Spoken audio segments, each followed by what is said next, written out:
white people who came to South Africa wanted to own South Africa completely without us. That has been the real grievance amongst our people for a long time. Even now, we do not think South African situation will ever reach a stage where there would be peace in this country until the wrongs done to African people by the Act of 1913 could be righted.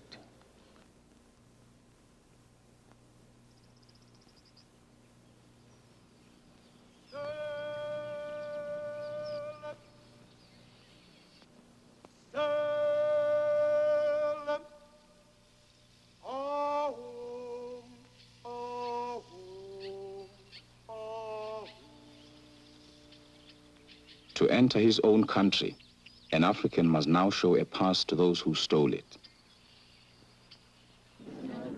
During the 20s and 30s, a pattern of life was established by whites for blacks, which endures to this day.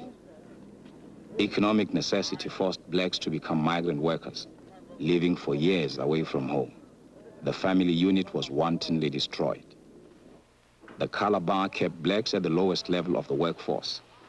As a worker, an African did not have the right to quit or change his job, to strike or form trade unions. Control was exerted through the pass system. Without a pass, an African was not allowed to live or work in a white area. Since there was no work but in the white areas, an African might have to break the law in order to live. The pass book became the symbol of oppression. South Africa's prisons were filled with convicts whose only crime had been to want to work. The ANC campaigned against passes and other issues, but the ANC always worked within the system, believing that whites would eventually be persuaded to accept blacks as equals. There was little to justify such belief. World War II began as a white man's war. The Allies needed black labor for the war effort, but Africans were more threatened by racism at home than in Nazi Germany. After some hesitation, the ANC threw its support behind the Allies, with the expectation that after the war, the democratic ideal in whose name the war was fought would prevail in South Africa. It was not to be. During the war, whites had seen Africans doing work whites had said they were incapable of. The white worker was terrified of black competition, and he had the power to destroy it. In the first post-war election, the white electorate voted into power a group of men dedicated to the complete separation of the races in South Africa, apartheid. The laws of apartheid stripped the African of any hope of equality with whites.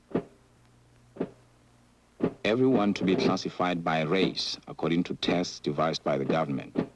The shape of a nose could separate a child from its parents for life.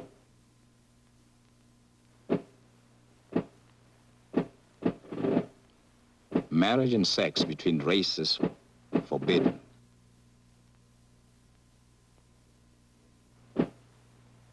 The entire country zoned by race.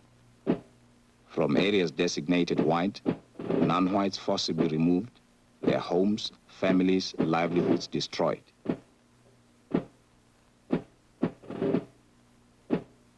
Anyone who threatened white supremacy was considered a communist. By these laws, South Africa became a state committed to racism of a kind last seen in Nazi Germany.